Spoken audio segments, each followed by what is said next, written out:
Basic physical chemistry में आज in-text के बाद एक्सरसाइज क्वेश्चन देखते हैं। एक्सरसाइज क्वेश्चन में क्वेश्चन नंबर ऑफ क्वेश्चन तो काफ़ी ज़्यादा है, अप्रॉक्स 36 क्वेश्चन है, 35 प्लस क्वेश्चन है। फर्स्ट शुरू का कुछ क्वेश्चन एकदम सिंपल है। ये ऐसा क्वेश्चन है जो आप 9 से पढ़ते आए। जैसे क्वेश्चन मॉलिक्यूलर मास निकालना है H2O CO2 CH4 तक, ये हम इसको साइन निकालें। इतना सिंपल है, इसको हम साइन निकालें। Question number basic physical chemistry का एक्सरसाइज देख रहे हैं। और सब क्वेश्चन नंबर H2O का मॉलिक्यूलर मास निकालना है, CO2 का मॉलिक्यूलर मास निकालना है, और एक और कंपाउंड दे दिया है CH4 का मॉलिक्यूलर मास निकालना है। क्या करिए इसको आप, इसमें जितना हाइड्रोजन लिख दीजिए। 2 हाइड्रोजन है और 1 ऑक्सीजन। 2 हाइड्रोजन का मास, 1 हाइड्रोजन का मास 1, 2 हाइड्रोजन का मास 2, 1 ऑक्सीजन का मास 16, दोनों का मास जोड़ दीजिए, क्या हो गया 18। इसका मतलब H2O का मास कितना आएगा 18। H2O का मॉलिक्यूलर मास 18, इजी वे। उसी तरीके से CO2 में अगर आपको प्रैक्टिस नहीं है तो आप पहले ऐसे लिखिए, कितना कार्बन, इसमें 1 कार्बन है और 2 ऑक्सीजन। तो 1 कार्बन का मास 12 हो गया, 1 ऑक्सीजन का मास 16, 2 ऑक्सीजन का मास 32, टोटल हो गया 44। इस तरीके से CO2 का आप मास निकालिए। शुरू में आप ऐसे प्रैक्टिस कर सकते हो। अगर 9 से आपको कमांड नहीं है, 11 में आप ऐसे कमांड ला सकते हो बना करके। फाइनली हम तो ऐसे नहीं बनाते, हम लोग तो 11 12 में डायरेक्ट यूज़ करेंगे। दिमाग में कैलकुलेशन माइंड में करना है। कार्बन 12, 1 हाइड्रोजन का 1, 4 हाइड्रोजन का 4, 12 + 4 16, माइंड में करना है आपको। तो एक आपको उस तरीके से हम दिखा सकते हैं, 1 कार्बन 4 हाइड्रोजन, 1 कार्बन का 12, 4 हाइड्रोजन का 4, 1 हाइड्रोजन का 1 होता है, 4 हाइड्रोजन का 4, तो 12 + 4 16 आ गया CH4। तो इसमें 3 क्वेश्चन था। First H2O, second CO2, third CH4। 2 हम सिंपल वे में दिखाएं और एक थोड़ा सा अलग टाइप से दिखाएं। ये एक दूसरा क्वेश्चन भी इजी। सेकंड क्वेश्चन वही बनाया था रफ में। ये सब क्वेश्चन में कोई खास दम नहीं है, इसीलिए इसको यहीं पे हम देख लेते हैं। मास परसेंट ऑफ सोडियम, ये कैलकुलेट करना है इन Na2SO4। क्वेश्चन आई थिंक यही है कि mass determine calculate the mass percent of different elements in sodium sulphate. अच्छा, सबका पता करना। मास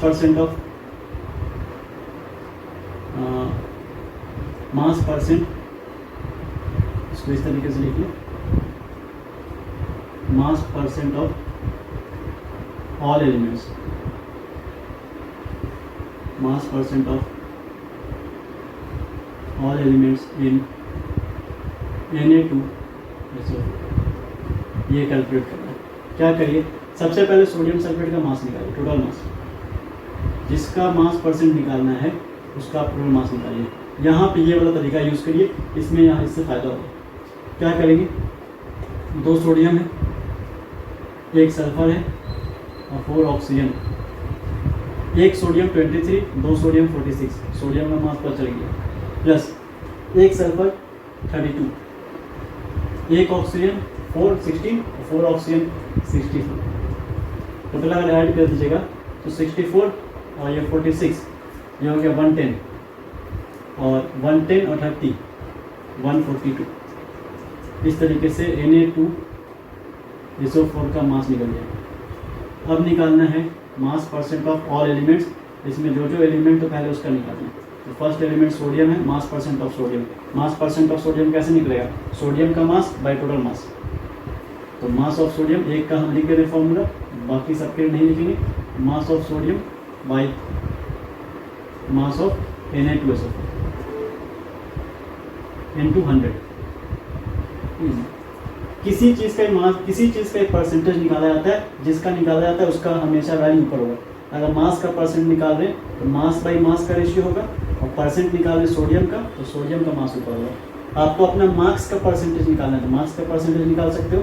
टोटल मार्क्स का परसेंटेज निकालिएगा तो मार्क्स बाई मार्क्स का रेशियो होगा। जहाँ पर टोटल मास आपका यहाँ रहेगा, टोटल मार्क्स यहाँ रखना है, और आपका मार्क्स ऑब्टेन किया किसी टेस्ट में, वो टेस्ट में मार्क्स यहाँ रखना है। तो मास का निकाल रहे हैं तो मास कर देते हैं। Mass of sodium, mass of sodium, sodium का मास Na2SO4 में 142 ग्राम में, 142 में 46 किसका मास है, 46 है सोडियम का मास। तो आप यहाँ पर मास ऑफ सोडियम 46 रखिए, मास ऑफ Na2SO4 142 है, और इसको इंटू 100 करिए, जो भी कुछ वैल्यू आएगा वो होगा मास परसेंट ऑफ सोडियम। दोनों को मल्टीप्लाई डिवाइड करके फाइनल आंसर आ जाएगा। ये फर्स्ट निकला। सेकेंड उसी तरीके से मास परसेंट ऑफ निकाल सकते हैं वो सल्फर, कितना आएगा, mass of sulphur by total mass. तो मास ऑफ सल्फर, सल्फर का मास 142 में 142 में सल्फर 32 है, 32 ग्राम सल्फर बाई 142 इंटू 100, जो भी कुछ आएगा वो सल्फर का मास परसेंट हो जाएगा। उसी तरीके से रिमेनिंग परसेंटेज किसका होगा, मास परसेंट ऑफ ऑक्सीजन हो जाएगा। मास परसेंट ऑफ ऑक्सीजन कितना होगा, मास percent of oxygen, mass of oxygen 64 by 142 into 100। इस तरीके से जो भी कुछ परसेंटेज आएगा वो मास परसेंट ऑफ ऑक्सीजन होगा। तो तीनों ही का परसेंटेज हम लोग 1 बाई 1 बता सकते हैं। अगर कैलकुलेट हम लोग करना चाहें तो आ जाएगा 46 बाई 142। आप इसको फास्ट कैलकुलेट कर सकते हो। ये 33.4% अप्रॉक्स 32.4% अप्रॉक्स आ रहा है 32.4%। उसी तरीके से दूसरे का निकाल सकते हैं हम लोग। हम ऐसा क्यों तीनों का 1 बाई 1 आंसर निकाल रहे हैं, क्योंकि इस आंसर से हम कुछ और भी कंक्लूड करने वाले हैं। ये 22.5%, 22.5%। और नेक्स्ट इसका आंसर आएगा 45%। अगर हम लोग का कैलकुलेशन सही है तो कैलकुलेशन सही होने पर जितना भी एलिमेंट है उन सब का मास परसेंट का सम अगर करेंगे तो 100 होना चाहिए। तो एक बार चेक कर लेते हैं हम लोग, क्या इन तीनों को जोड़ने पर 100 आ रहा है। अगर इन तीनों को आप जोड़िए, ऐड करिए, तो टोटल देखिए अप्रॉक्स 100% आ रहा है। इक्वल कितना आ रहा है, इक्वल में आ रहा है 99.9% अप्रॉक्स आ रहा है, क्योंकि ये वैल्यू एग्जैक्ट डिविजिबल नहीं है, पॉइंट में आके नंबर है, उस नंबर को हम स्किप कर देंगे। तो सबको जोड़िएगा तो 100% आ जाएगा। इस तरीके से हम लोग को समझ में आ रहा है कि ये वाला आंसर सही है। ये दो क्वेश्चन बहुत इजी था, इसीलिए इन दोनों को हम रफ में साइड में देखेंगे। No next third number question देखते हैं। ये एम्पिरिकल फॉर्मूला कैलकुलेट करने का क्वेश्चन है। एम्पिरिकल फॉर्मूला कैलकुलेट करना बहुत अच्छा क्वेश्चन है। एम्पिरिकल फॉर्मूला एग्जाम में भी आता है, हमेशा एग्जाम में आया है एम्पिरिकल फॉर्मूला से क्वेश्चन। ज़रूरी नहीं है कि इतना सिंपल ही है, लेकिन एनसीईआरटी क्वेश्चन हम लोग डील कर रहे हैं तो एनसीईआरटी लेवल का ही क्वेश्चन देखेंगे। क्वेश्चन नंबर 3, क्वेश्चन को डेटा को टेबुलर फॉर्म में, टेबल के फॉर्म में अरेंज करते हैं हम लोग। सबसे पहले अरेंज कैसे करते हैं, जो एलिमेंट दिया हुआ है वो एलिमेंट लिखेंगे, ठीक है। एलिमेंट का जो मास परसेंट दिया हुआ है वो एलिमेंट का मास परसेंट दिया जाता है। जैसे इस कंपाउंड में सोडियम का मास परसेंट कुछ निकला 32.4%, उसी तरीके से किसी कंपाउंड में जो एलिमेंट है उस एलिमेंट का मास परसेंट दिया गया है। एक क्वेश्चन के अकॉर्डिंग बात करें तो वहाँ पे आयरन है और ऑक्सीजन है, तो आयरन और ऑक्सीजन का मास परसेंटेज वहाँ पर दिया हुआ है। और उसके बाद हमने यहाँ पे एटॉमिक मास लिखेंगे, एटॉमिक मास लिखा जाएगा। तो इसको हम टेबुलर फॉर्म में कर दे रहे हैं, जो क्वेश्चन का डेटा है उसके हिसाब से। आयरन का मास परसेंट दिया हुआ, ऑक्सीजन का मास परसेंट दिया हुआ। आयरन का मास परसेंट दिया हुआ 69.9%, 69.9%। तो रिमेनिंग परसेंटेज ऑक्सीजन होना चाहिए, तो कितना होना चाहिए कोई बता पाएगा? 30.1%। ये तो आयरन इतना परसेंट है, ऑक्सीजन इतना परसेंट है, दोनों को ऐड करके 100 होना चाहिए, क्योंकि यहाँ 3 एलिमेंट था तो तीनों को मास परसेंट ऐड करके 100 हो रहा है। यहाँ सिर्फ इस कंपाउंड में 2 ही एलिमेंट है, आयरन और ऑक्सीजन का कोई एलिमेंट है। आयरन ऑक्सीजन कैसा कैसा एलिमेंट होता है? Fe होता है, Fe2O3 होता है, Fe3O4 होता है। यही 3 कंपाउंड है, इन्हीं तीनों में से कोई ना कोई एक है ये। लेकिन आयरन और ऑक्सीजन सिर्फ 2 ही एलिमेंट है, तो दोनों का मास परसेंटेज मिल के 100 होना चाहिए, और इसमें 100 हो रहा है, क्वेश्चन में से दिया। अब एटॉमिक मास, आयरन का मास फिल कर दिए 56, दूसरा इसका एटॉमिक मास 16। फिर क्या करना है? फिर हमको मास परसेंटेज, देखिए उतना लंबा हमने लिख लिया, सिंपल लिख लें, mass percentage divide by atomic mass, इनका रेशियो निकालना, इनका रेशियो आप निकालिए डिवाइड करके। क्या कहने का मतलब 69.9 डिवाइड बाई 56 कितना आ रहा है वो निकालना है, 30.1 डिवाइड बाई 16 कितना आ रहा है ये हम कैलकुलेट करना है। यहाँ तक क्वेश्चन का डेटा था, ये जो इतना है ये क्वेश्चन है। यहाँ जो आगे हम लोग कर रहे हैं ये सॉल्यूशन है, ये कैलकुलेशन कर रहे हैं। इसको फर्स्ट हम लोग निकाल लेते हैं, कितना आएगा 69.9 डिवाइड बाई 56 करना है, आंसर आ जाएगा 1.25, दिस इज 1.25। और 30.1 डिवाइड बाई 16 कर दीजिए, आंसर आ जाएगा 1.88। फिर उसके बाद क्या करते हैं हम लोग, फिर उसके बाद एक नया कॉलम बनाते हैं।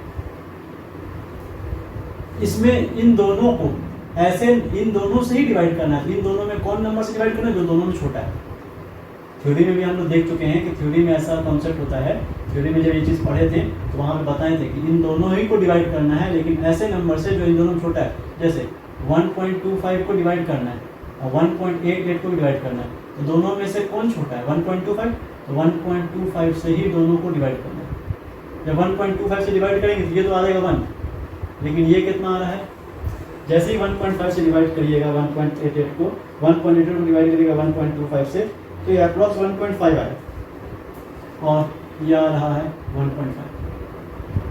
तो ये जो नंबर डिवाइड करने के बाद जो नंबर आता है ये सिंपलेस्ट रेशियो होता है। लेकिन ये रेशियो क्या रिप्रेजेंट करता है, ये रेशियो रिप्रेजेंट करता है कि उस केमिकल फॉर्मूला में आयरन कितना है और ऑक्सीजन कितना है। तो हम क्या लिखेंगे ऐसे, अगर हम इसका मॉलिक्यूलर फॉर्मूला लिखें, नहीं मॉलिक्यूलर फॉर्मूला नहीं, ये तो एम्पिरिकल फॉर्मूला रहता है। अगर एम्पिरिकल फॉर्मूला हम लिखें, एम्पिरिकल फॉर्मूला में क्या लिखेंगे कि आयरन 1 है और ऑक्सीजन 1.5 है, ऐसे नहीं करते हैं। तो हम लोग क्या करते हैं, इसको होल नंबर बनाते हैं। होल नंबर में मिनिमम होल नंबर बनाएंगे, मिनिमम। जैसे हम इसको 4 से भी इंटू करके कर सकते थे, 4 से इंटू करेंगे तो 4 × 1 4 आ जाएगा। इस तरीके से समझो, 1 × 4 4 आ जाएगा और 1.5 × 4 6 आ जाएगा। तो कंपाउंड क्या बनेगा, कंपाउंड बनेगा Fe4O6। लेकिन ये तो ऐसे रहेगा नहीं, कंपाउंड में तो जो कैंसिल होता है, कैंसिल करके मिनिमम रेशियो लाते हैं, तो क्या बनेगा Fe2O3। तो हम बताना ये चाह रहे हैं कि आपको ऐसे छोटे नंबर से करना है कि जो पहले से कट हो जाए। अभी ये कैंसिल होने लायक है तो हम 4 से नहीं करेंगे, 4 के बजाय हम इसको 2 से करेंगे। 2 से करने से ये हो जाएगा 2 और 2 से करने से ये हो जाएगा 3। 1.5 मतलब डेढ़ मतलब कितना, 3 का आधा, 3 का आधा, 3 का आधा का डबल, डेढ़ का डबल करिए 3 हो जाएगा। अब इससे हमको क्या समझ में आ रहा है, अब इससे हमको समझ में आ रहा है कि ये नहीं सही है। एम्पिरिकल फॉर्मूला ऐसे बनाएंगे हम कि आयरन है 2 और ऑक्सीजन है 3। Now this is the empirical formula and final answer of question number 3। ये जो हम उधर किए हैं उसको हम ब्लू मार्क से कर दे रहे हैं, जो हम लोग सॉल्यूशन किए हैं। बाकी जितना चीज़ है वो क्वेश्चन है। ये जितना हम लोग टेबल का ये एक्स्ट्रा पार्ट जो बनाए हैं, ये टेबल का एक्स्ट्रा पार्ट जो है वो सॉल्यूशन है। बाकी इससे पहले वाला क्वेश्चन है।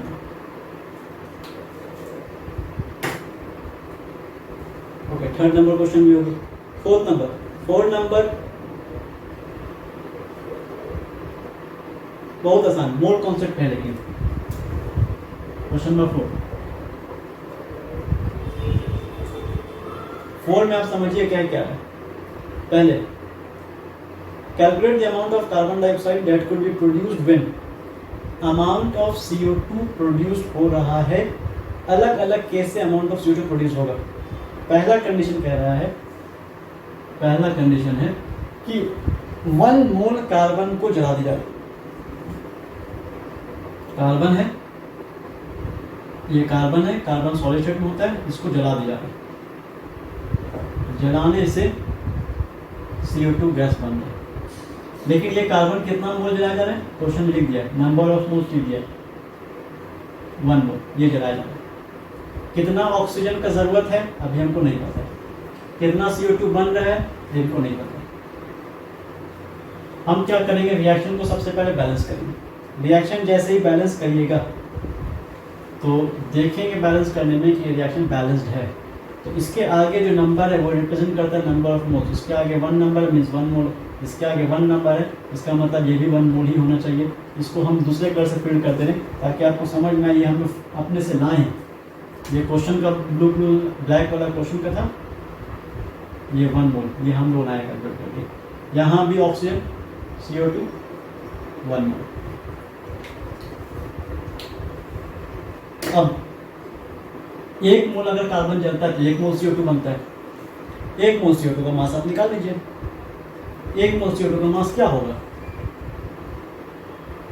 1 मोल CO2 का मास होगा, 1 मोल CO2 means 1 mole of CO2। 1 mole of CO2 में कार्बन ले लीजिए, 2 ऑक्सीजन ले लीजिए, 1 कार्बन का मास हो जाएगा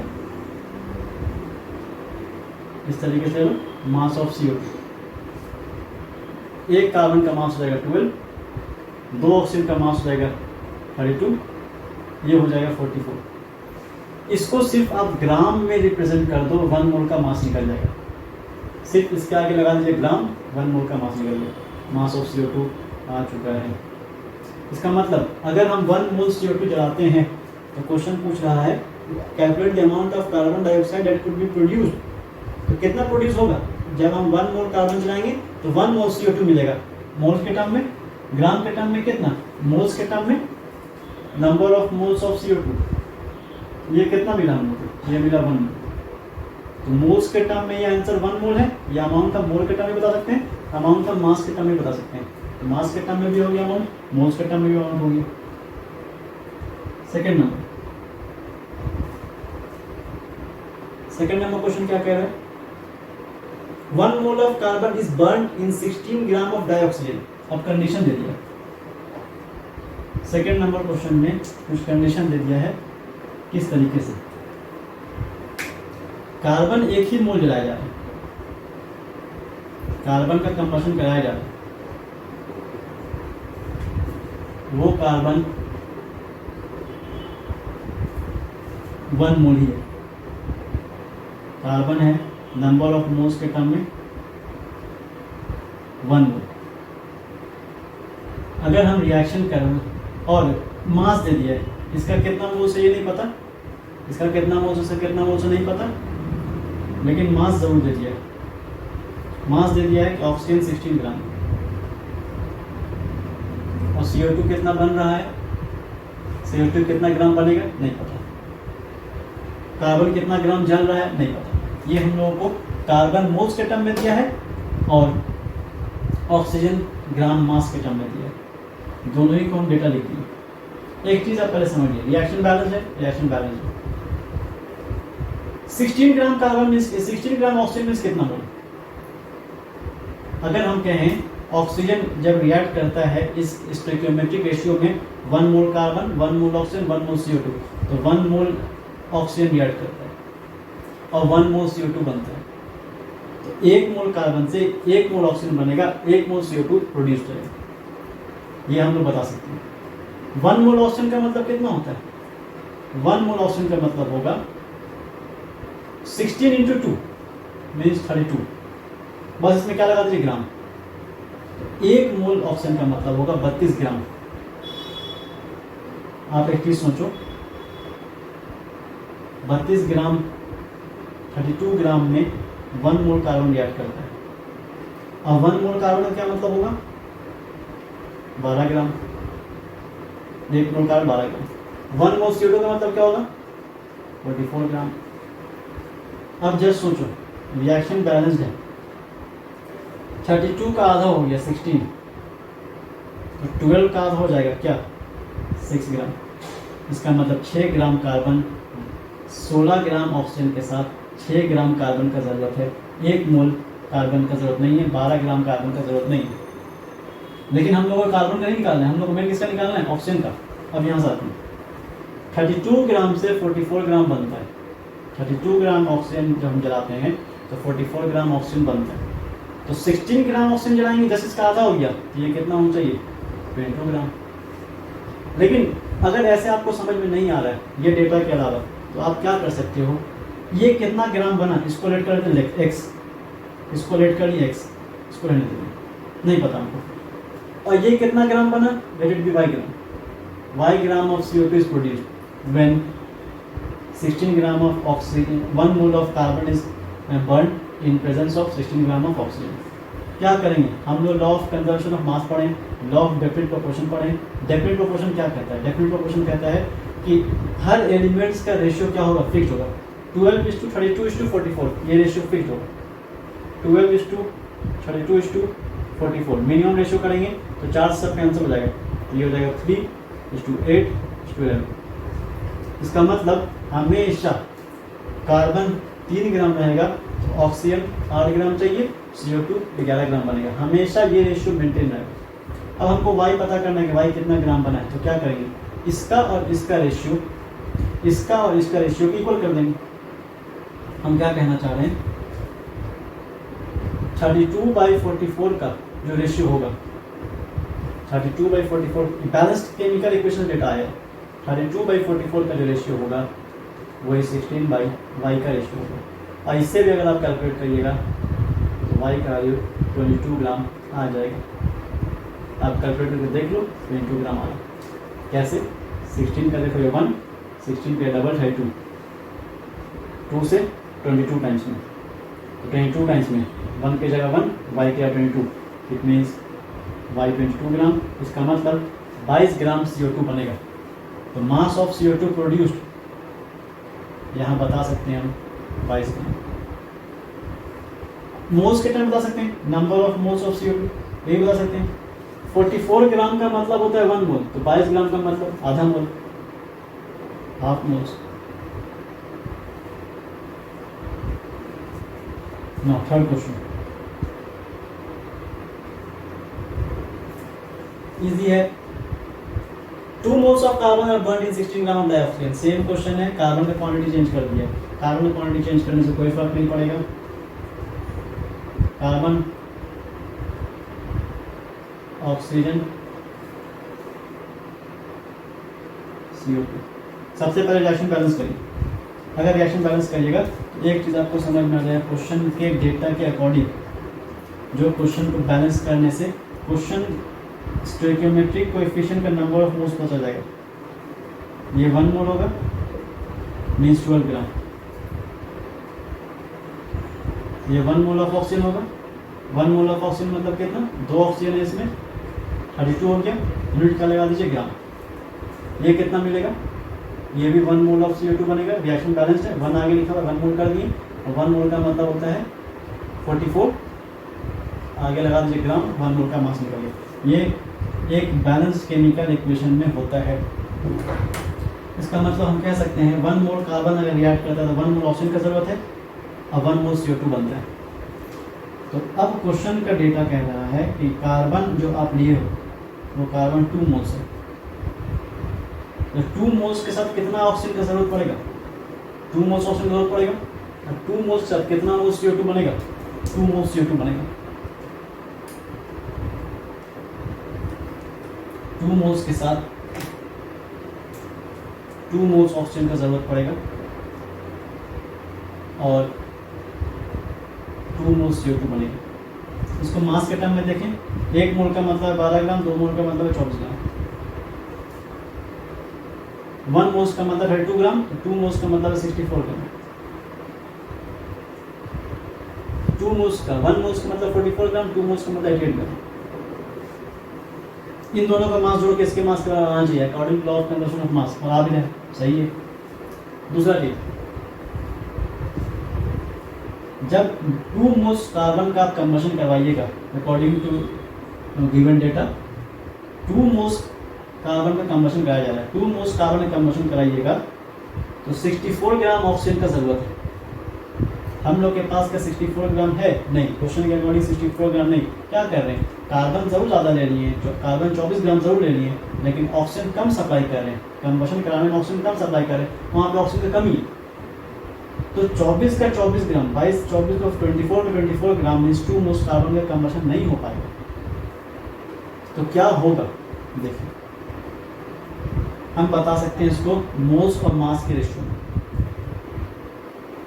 2 मोल्स के साथ ये डेटा देखिए, 2 मोल्स के साथ 64 ग्राम का ज़रूरत है, या ऐसा समझिए 64 ग्राम के साथ 2 मोल्स कार्बन का ज़रूरत है। तो 16 ग्राम के साथ कितना ज़रूरत पड़ेगा, इसको हम मान ली x मान, इतना का ज़रूरत है। तो इसका और इसका जो रेशियो आएगा वही इसका और इसका रेशियो आएगा। कहने का मतलब x/16 मोल्स बाय मास का जो रेशियो आएगा वही यहाँ मोल्स बाय मास का रेशियो आएगा 2/64। 16 से 4 टाइम्स में 2/4 मीन्स हाफ मीन्स x का वैल्यू 0.5, इतना मोल का ज़रूरत है। अब एक चीज़, 1 मोल का मतलब 12 ग्राम होता है, तो आधा मोल का मतलब कितना ग्राम, आधा मोल का मतलब 6 ग्राम। इसका मतलब आप जो 24 ग्राम 2 मोल कार्बन लिए थे एक एक्सपेरिमेंट में, कार्बन को हम लोग कंबशन कराना चाह रहे थे 24 ग्राम कार्बन को, 24 ग्राम कार्बन को कंबशन कराना था, 64 ग्राम ऑक्सीजन चाहिए था, हम लोग ऑक्सीजन को सप्लाई कर नहीं पाए, ऑक्सीजन कमी था, ऑक्सीजन डेफिशिएंसी था, ऑक्सीजन 16 ग्राम ही सप्लाई करता है, तो पूरा का पूरा कार्बन नहीं जलेगा। हम एक कोयला जलाना चाह रहे हैं, पूरा कोयला नहीं जल पाएगा। ग्रेफाइट को जलाना चाह रहे हैं, 24 ग्राम ग्रेफाइट को ऑक्सीजन 16 ग्राम दे रहे हैं, पूरा का पूरा ग्रेफाइट नहीं जलेगा। तो कितना कंबशन होगा, 6 ग्राम कंबशन ही होगा, 18 ग्राम ग्रेफाइट, 18 ग्राम कार्बन बचा रहेगा। 6 ग्राम, तो हम क्या कहेंगे, इस कंबशन रिएक्शन में 6 ग्राम कार्बन रिएक्ट किया, 16 ग्राम ऑक्सीजन पूरा रिएक्ट किया, दोनों के मास को जोड़ दीजिए, CO2 का मास निकल जाएगा law of conservation of mass के according. Law of conservation of mass क्या कहता है, रिएक्टेंट का जो मास होगा उनका सम प्रोडक्ट के मास के बराबर होगा। या नहीं तो ऐसा समझिए, 12 के साथ 44 का ज़रूरत है, 12 के साथ 44 का ज़रूरत है, 12 से 6 ग्राम रिएक्ट कर रहा है, तो 6 के साथ कितना का ज़रूरत पड़ेगा, इसका जस्ट आधा। 12 से 6 हो गया तो 44 से 22 हो जाएगा।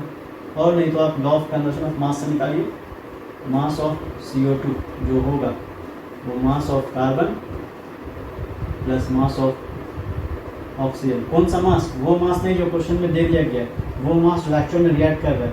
24 ग्राम दिया हुआ ज़रूर था, लेकिन रिएक्टेंट ये 16 ग्राम वाला सिर्फ 6 ही ग्राम रिएक्ट कर रहा है, तो मास ऑफ कार्बन सिर्फ 6 ग्राम रखा जाएगा और मास ऑफ ऑक्सीजन 16 ग्राम रखा जाएगा। दोनों को ऐड कर दीजिए, कितना आ जा रहा है, 22 gram means mass of CO2 22 gram. And now हम लोग यहाँ पर 4 क्वेश्चन देख लिए हैं और आज के लिए इतनी